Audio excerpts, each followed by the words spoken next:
내 형제들아 너희가 여러 가지 시험을 당하거든 온전히 기쁘게 여기라.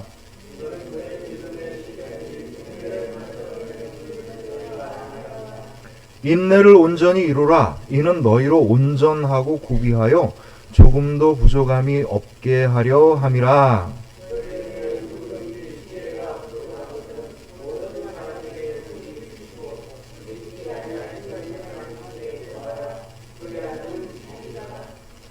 오직 믿음으로 구하고 조금도 의심하지 말라. 의심하는 자는 마치 바람에 밀려 요동하는 바다 물결 같으니. 우리 함께 읽습니다. 두 마음을 품어 모든 일에 정함이 없는 자로다. 아멘. 오늘은요 대림절, 예수님이 이 땅에 오시기를, 예수님이 바로 우리들의 삶의 자리에 오시기를, 예수님이 바로 이 생명나무 공동체에 오시기를 간절히 바라는 기다림의 신앙. 두 번째로 오늘은 인내에 대한 이야기를 하려고 합니다. 기다린다라고 하는 거는요, 아직 도착하지 않았다는 거예요. 아직 오지 않았다는 겁니다. 그러니까 기다리는 거죠. 이미 왔는데 기다리면 이건 멍청한 일이지 않겠습니까? 기다림이라는 건 오지 않았다는 거예요. 예수님이 옛날에 2000년 전에 오셨지만 왜 지금 또 예수님을 기다리느냐? 주님께서 바로 이 땅에 이 자리에 오셔서 우리들의 기도를 응답하여 주시고 우리들이 믿음으로 간절히 수고하는 것 가운데 함께하기를 기다리는 거예요. 이 기다림은요, 아직 오지 않았기 때문에 오지 않은 시간을 향하여 나아가는 겁니다. 그러니까 기다리는 거는 그냥 주저앉아 있다는 뜻이 아니에요. 시간을 흘려보내고 있다는 뜻이 아니라 그곳을 향하여서 우리가 가고 있다는 겁니다. 이것이 기다림입니다. 이 기다림의 과정에 가장 중요한 두 번째 이야기가 뭐냐면 인내함입니다. 기다림이 인내가 없으면 기다릴 수 없는 겁니다. 못 기다리는 거죠. 우리들의 삶에는요, 두 가지의 방식이 있어요. 어떤 일을 맡든 어떤 상황에 놓여있든 그 사람이 어떤 삶을 살든 두 가지 중에 하나예요. 하나는 뭐냐면 끌려다니는 삶을 사는 거고요. 또 하나는 내가 그것을 만들어가는 삶을 살아가는 겁니다.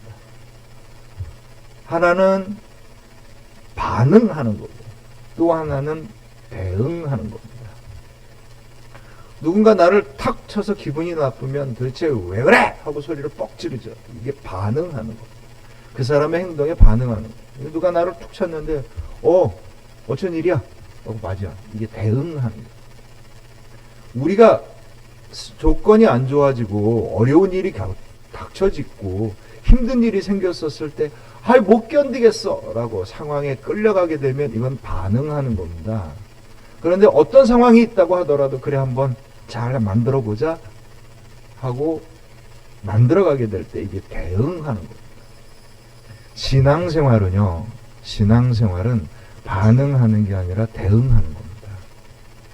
환경과 조건들에 끌려가는 게 아니라 우리들의 환경과 조건을 우리 스스로가 주인이 되어서 바꾸어가는 거죠. 이게 신앙입니다. 신앙이에요.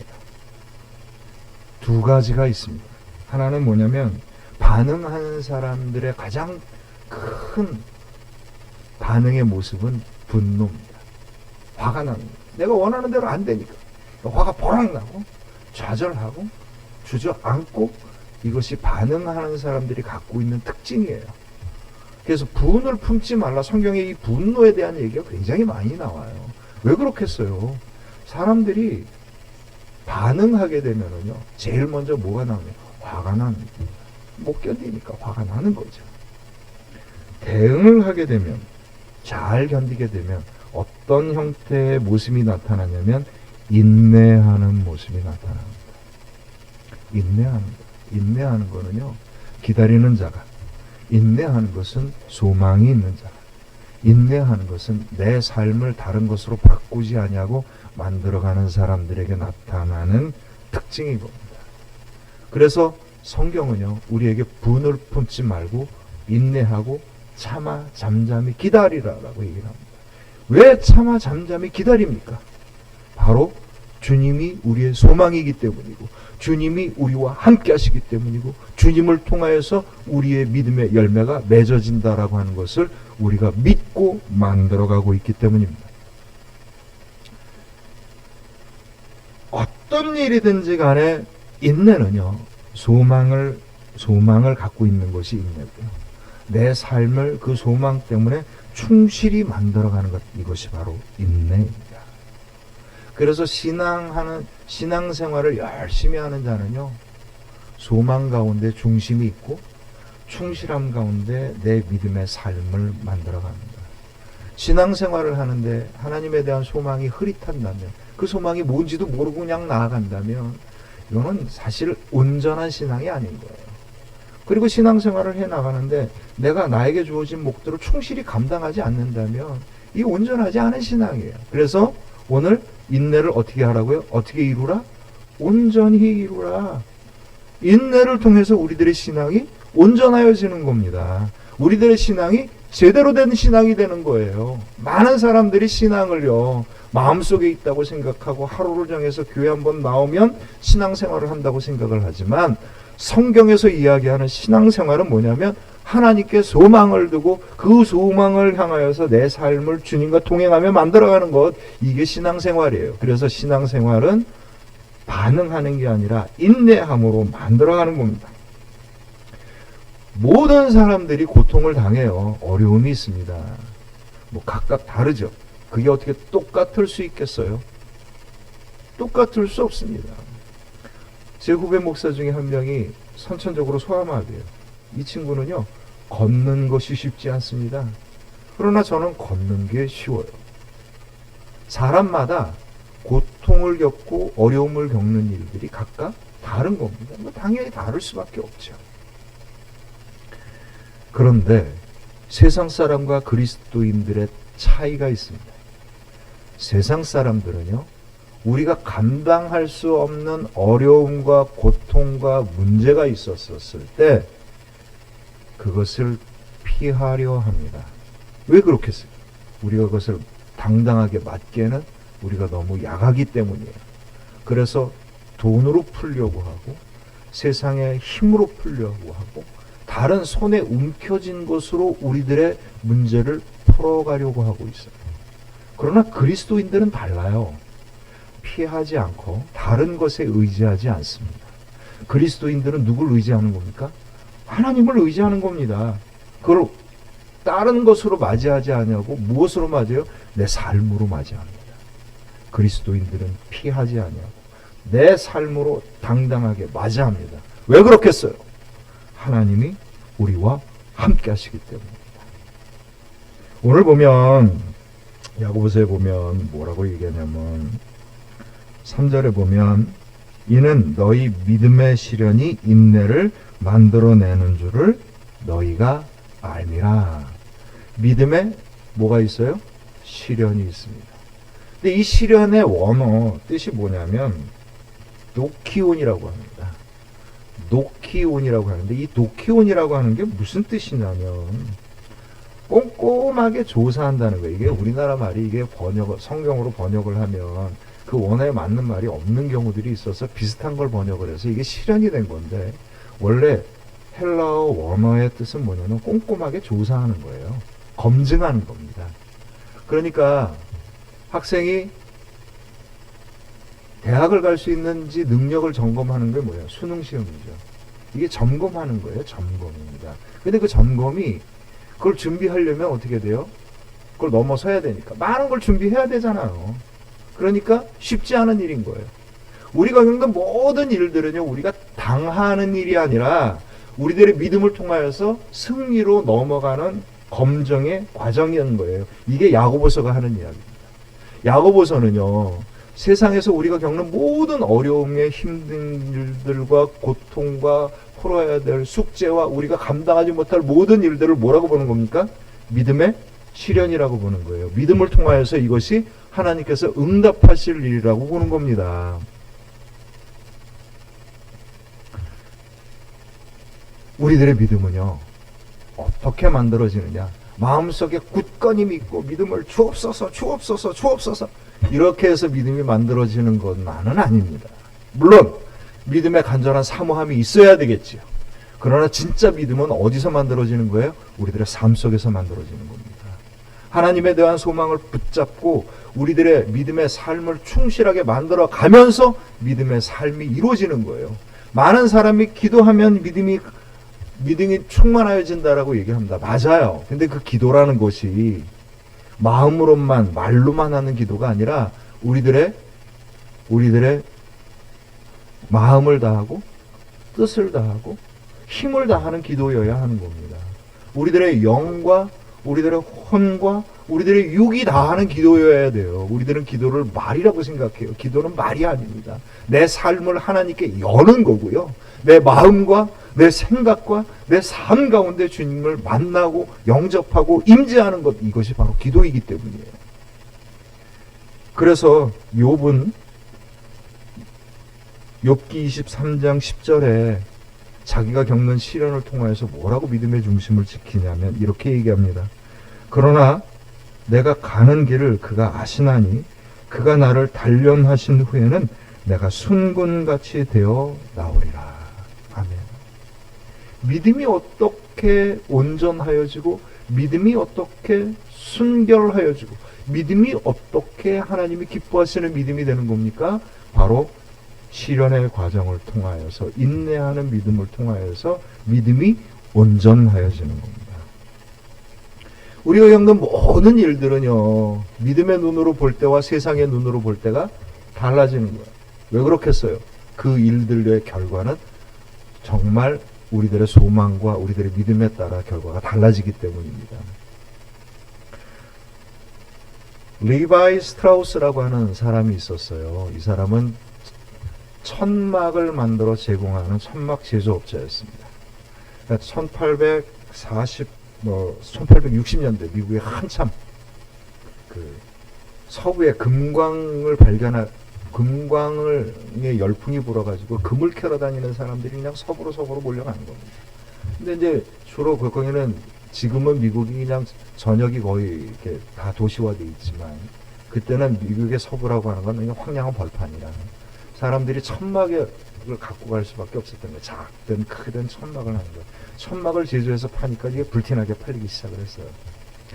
한 업자가 한 거대한 금광촌에 가서 장사를 하려고 굉장히 많은 천막을 주문을 한 거예요. 리바이 스트라우스가 그래서 주문을 하기 위해서 막 빚을 내가지고 그냥 잔뜩 천막을 사가지고 천막천을 쌓아놨는데 연락이 온 겁니다. 주문 취소한다고.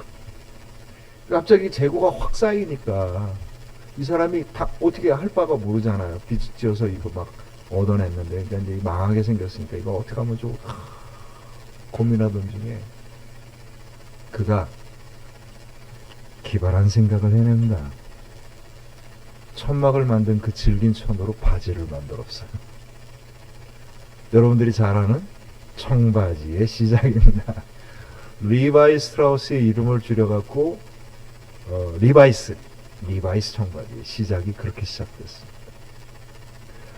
우리에게 어떤 길이 있으면 우리들의 능력으로는 막힌 길처럼 보이지만 주님이 우리와 함께 하시면 이 길은 새로운 길로 열릴 줄로 믿습니다.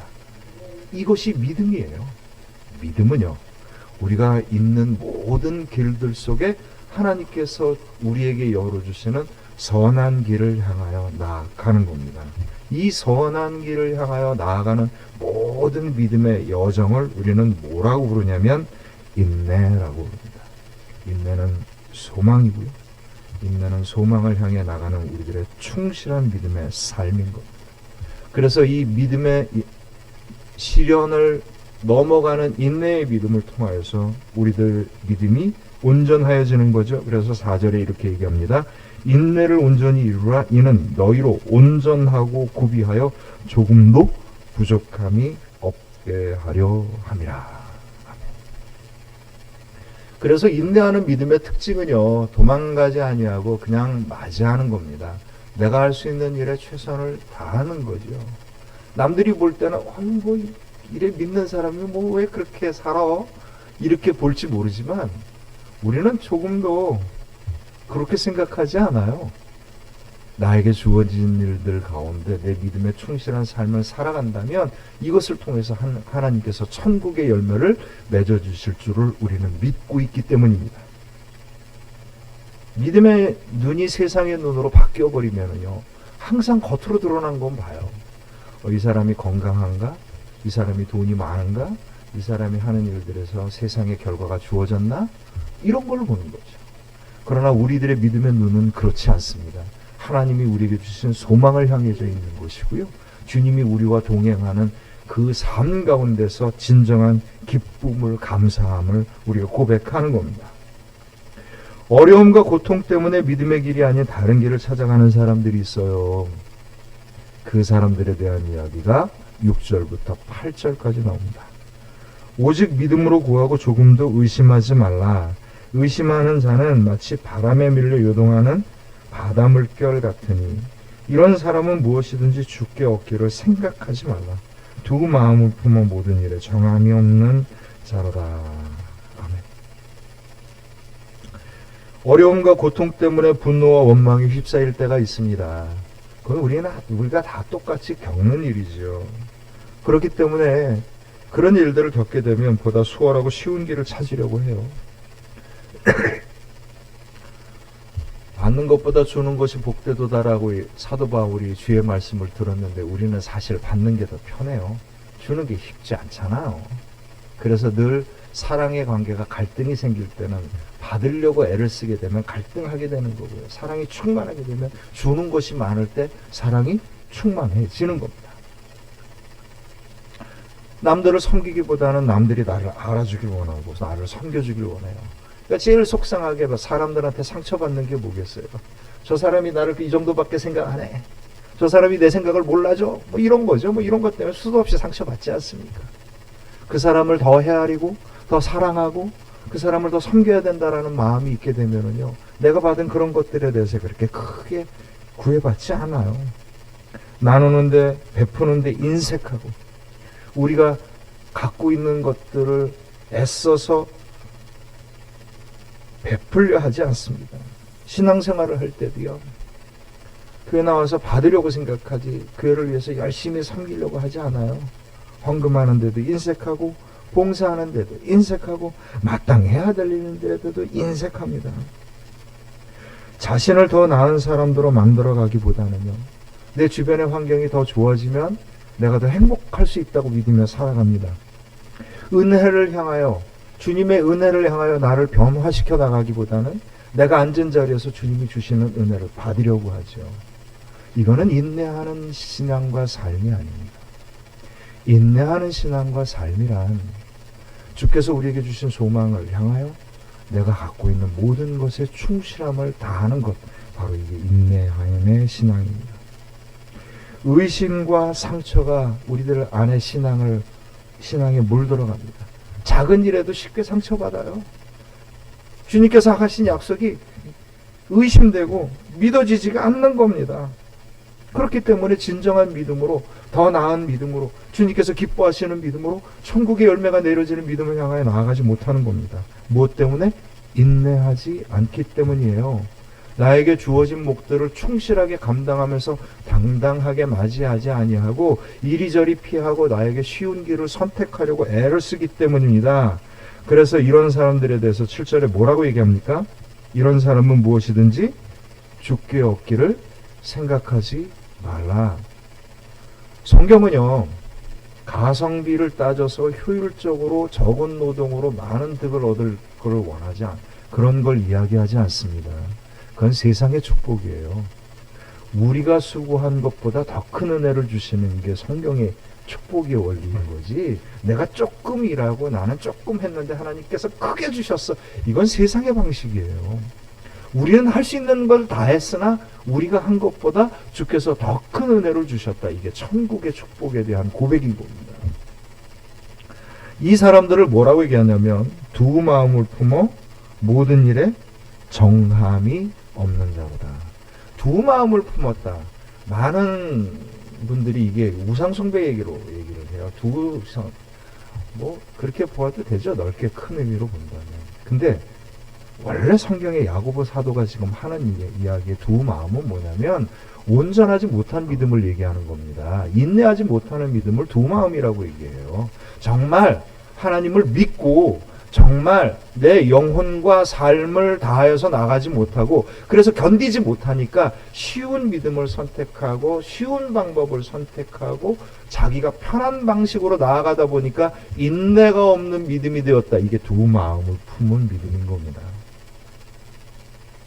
다른 길이 없이 이리저리 그냥 선택이 많으면 그냥 좋은 데 가지 뭐 나 편한 데 가지 이러다 보니까 사람들이 교회를 옮기고 채널 설교를 듣는 채널 방송이 돌아가고 이런 일들이 생겨나는 겁니다. 어떤 말씀이든지 간에 은혜가 안 되는 말씀이라는 게 없어요. 하나님의 은혜가 말씀 속에 부족하기 때문입니까?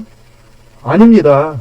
우리들의 마음이 은혜를 향하여 열려져 있지 않기 때문에 내가 불편한 걸 못 견디기 때문에 은혜가 안 되는 거예요. 하나님의 말씀에 은혜가 안 되는 일이 어디 있어요? 그것을 견뎌내고자 하는, 그것을 영접하고자 하는 마음이 없기 때문인 겁니다. 하버드 대학의 심리학자 다니엘 길버트 교수가 학생들에게 두 가지의 선택을 제안을 했습니다. 사진학과였거든요. 사진학과인데 한 부류는 뭐냐면 사진을 찍어서 리포트로 제출을 해야 되는데 한 번을 바꿀 수 있다. 한 번을 바꿔서 제출해서 점수를 받고 싶은 사람들은 이쪽으로 와라. 근데 또 한 부류는 뭐냐면 한 번 내면 다시는 바꿀 수 없다. 그래서 점수를 받고 싶은 사람은 이쪽으로 와라. 정한 거예요. 그리고 이 두 부류가 사진을 내는데 대부분 한 번 바꾸겠다고 하는 팀들은 대부분 사진을 바꾸더라고요. 리포트를 제출하고. 한 번 낸 사람은 선택이 없으니까 한 번을 낸 거죠. 근데 어느 팀이 훨씬 더 자기가 낸 사진에 대해서 점수와 관계없이 만족하느냐라고 하는 걸 조사를 해봤습니다. 여러 번 조사를 했는데 여러 가지 선택을 해갖고 한 팀보다 한 가지 최선을 다해서 선택해서 한 가지를 낸 사람들의 만족도가 훨씬 더 높았다는 겁니다. 길버트 교수가 내린 결론은 뭐냐면 오로지 자신이 정한 희망을 향하여 나아갈 때만이 희망의 결과를 얻는다. 이게 길버트 교수의 결론입니다. 우리는 다양한 선택을 할 수 있으면 다양하기 때문에 풍요로워질 수 있다고 생각을 하지만 그렇지 않습니다. 우리가 최선을 다한 선택을 했었을 때 그 가운데 길이 열리는 겁니다. 이게 믿음의 길이고 이게 인내의 길인 겁니다. 인내라고 하는 헬라의 원어가 휘포모네입니다. 휘포모네라고 하는 게 무슨 뜻이냐면 견디는 겁니다. 그냥 잘 감당하는 거예요. 피하지 아니하고 그 자리에 있는 겁니다. 이게 인내예요. 많은 사람들이 신앙을 TV 채널 돌아가듯이 교회를 바꾸고 설교를 바꾸고 자기가 편한 걸 찾아가요. 그게 아니고요. 나에게 주신 하나님의 말씀을 나에게 주신 삶의 몫을 불편하고 힘들더라도 최선을 다해서 감당하는 겁니다. 신앙이 성숙하지가 않으면요 이게 어려워지는 거예요. 그러니까 여린 신앙일 때 그냥 이리저리 깊은 신앙으로 나아가지 못하는 거죠. 데살로니가라고 하는 교회가 있어요. 마게도니아라고 가난한 지역에 정말 가난한 교회예요. 거기에 사는 사람들은 뭐 그렇게 사회적으로 큰 능력이 있는 것들도 아니고요. 그냥 평범한 서민들의 교회였습니다. 그런데 이 교회가 부자 교회였던 고린도 교회보다 항상 더 칭찬을 받는 교회로 나옵니다. 왜 그러냐? 데살로니가 전서 1장 3절, 6절, 7절을 제가 읽겠습니다. 너희들의 믿음의 역사와 사랑의 수고와 우리 주 예수 그리스도에 대한 소망의 인내를 우리 하나님 아버지 앞에 끊임없이 기억하미니 또 너희는 많은 환난 가운데 성령의 기쁨으로 말씀을 받아 우리와 주를 본받는 자가 되었으니 그러므로 너희가 마게도냐와 아가야에 있는 모든 믿는 자의 본이 되었느니라. 아멘. 그들에게는요 믿음의 역사가 일어난 겁니다. 믿는 대로 하나님의 하시는 역사가 일어났어요. 그런데 그것을 어떻게 만들어간 거냐? 사랑의 수고로 만들어간 겁니다. 뜨거운 마음을 가지고 자기가 갖고 있는 것에 충실함을 다했어요. 그런데 믿음의 역사와 사랑의 수고에 가장 근원이 되는 밑바탕에 뭐가 있는 겁니까? 소망의 인내가 있는 겁니다. 그렇기 때문에 많은 환난 가운데서도 놀라운 주의 역사를 감당하는 거고요. 가난한 가운데서도 부자교회였던 고린도 교회보다 훨씬 더 사도 바울이 봤을 때 너무 과하다 싶을 정도의 헌금을 할 수 있었던 겁니다. 믿음의 역사와 사랑의 수고는요, 소망의 인내로부터 나옵니다. 사랑의 수고를 할 수 있는 것은 정말 하나님께 대한 소망을 가지고 내 안에 있는 믿음의 충실함을 다할 때 정말 수고할 수 있는 거예요. 남들한테 보여주기 위한 그럴듯한 믿음은요, 언제나 교만에 이르게 되고 바닥이 보이게 되는 것이고요.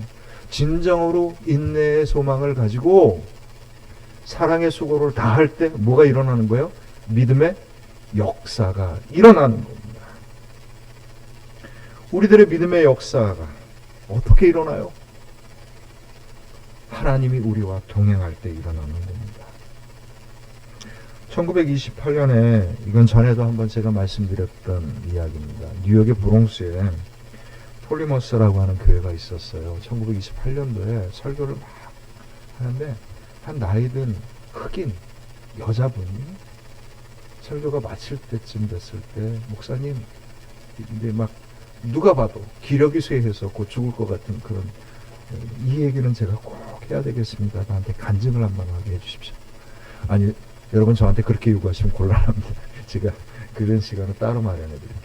근데 너무 이례적인데 이 여인의 눈빛이 너무 간절해서 목사님이 그렇게 하시라고 해서 강단으로 서게 됐어요. 68년 전에 내가 10대 소녀였었을 때 그때는 노예제도가 폐지되지 않아서 교회 앞에서 노예를 사고 파는 노예 시장이 있었어요. 제가 68년 전에 그 노예 시장에서 가족들을 다 다른 곳으로 보내고 나는 어디로 팔릴까라고 하는 불안한 마음에 있었는데 바로 폴리머스 교회 목사님이 그 당시에 600달러라고 하는 큰 돈을 지불하고 나를 노예에서 사서 자유인으로 해방시켜 주셨습니다. 68년 전에 그 교회가 예배를 드리는데 바깥에 노예시장이 열리니까 목사님이 성도들과 함께 기도하면서 우리 힘이 없어서 저 사람들을 다 풀어줄 수 없고 우리가 법과 제도를 바꿀 수 없으나 우리 한 사람이라도 자유를 만들어 줍시다. 이게 주님의 뜻입니다. 미국 교회가 남북 교회가 나눠졌어요. 남과 북이 나눠졌죠. 장로교도 남장로회가 있고 북장로회가 있고 침례교회도 북침례교가 있고 남침례교가 있어요. 이게 뭔 차이인지 아십니까? 노예제도는 하나님의 뜻이다라고 얘기하는 게 남쪽 교회들이고 노예제도는 하나님의 뜻이 아니다라고 얘기하는 게 북쪽 교회예요. 이 남쪽 교회들과 북쪽 교회가 하나가 된 게 언제인 줄 아십니까? 1980년대예요. 몇 년 안 돼요. 몇 년 안 됩니다. 그 당시에 많은 교회 목사들과 그리스도의 성도들이 하나님께서 우리에게 차별할 수 있도록 고난을 주셨다고 주장을 하고요. 그걸 당연하게 여겼습니다. 그때 이 교회에서 목사님이 성도들과 함께 주님의 뜻은요, 이 땅에 있는 이 모든 차별과 불의하고 고통받는 자들을 위해서 우리가 할 수 있는 일을 하는 겁니다. 이 여인이 68년 동안 해방되어서 교회 근처에 살면서 교회를 섬기면서 그 교회와 함께 숨을 쉬었던 겁니다. 이제 마지막 숨을 거두기 기력이 다해서 숨을 거두기 전에 간증을 하는 거예요. 그 교회가 폴리머스라는 교회가 이 여인의 눈에 68년 동안 서 있었습니다. 건물이 서 있었겠습니까? 아닙니다. 그리스도의 사랑이 서 있었던 겁니다. 그리스도의 사랑이 서 있었던 겁니다. 하나님의 은혜가 그 자리에 서 있었던 거고요. 자신은 바로 그것에 대한 산 증인이었던 겁니다. 사랑하는 성도 여러분, 여러분들이 세상을 살아가면서 여러 가지 많은 일들을 겪습니다. 일일이 다 설명할 수 없어요. 다 얘기해도 남들이 다 같이 이해되지 않고요. 어느 자리에 서시겠습니까? 주님께서 여러분과 함께 하십니다. 주님이 여러분에게 준 소망을 잡고 여러분의 믿음의 자리를 지키십시오. 감당하십시오. 피하지 마십시오. 당당하게 맞이하십시오. 내가 수고하고 내가 불편하고 내가 힘들다고 할지라도 도망가지 마시고 여러분들이 하나님께서 주신 소망을 붙잡고 나의 충실한 삶을 만들어갈 수 있는 저와 여러분들의 복된 믿음이 되시기를 주님의 이름으로 축원합니다. 오늘 2절, 3절, 4절을 읽겠습니다. 내 형제들아 너희가 여러 가지 시험을 당하거든 온전히 기쁘게 여기라. 이는 너희 믿음의 시련이 인내를 만들어내는 줄 너희가 알미라. 인내를 온전히 이루라. 이는 너희로 온전하고 구비하여 조금도 부족함이 없게 하려 함이라. 아멘. 대림절입니다. 주님을 기다립니다. 절기로 기다리는 게 아니라 여러분들의 삶 속에서 예수 그리스도가 임재하여 져서 나에게 주신 소망의 모든 기도가 천국의 열매로 맺어지기를 확신하면서 주님을 향하여 내 삶을, 나의 믿음과 나의 삶을 드릴 수 있는 이 믿음의 절기가 되기를 소망하고 기도합니다. 그래서 우리들의 믿음이 세상에서 6일 동안 살고 하루는 교회에서 즐겁게 지내는 것이 아니라 우리들의 믿음과 삶이 이 세상에서 천국을 경험하고 영광 돌릴 수 있는 복된 믿음이 되시기를 주님의 이름으로 축원합니다. 기도합니다.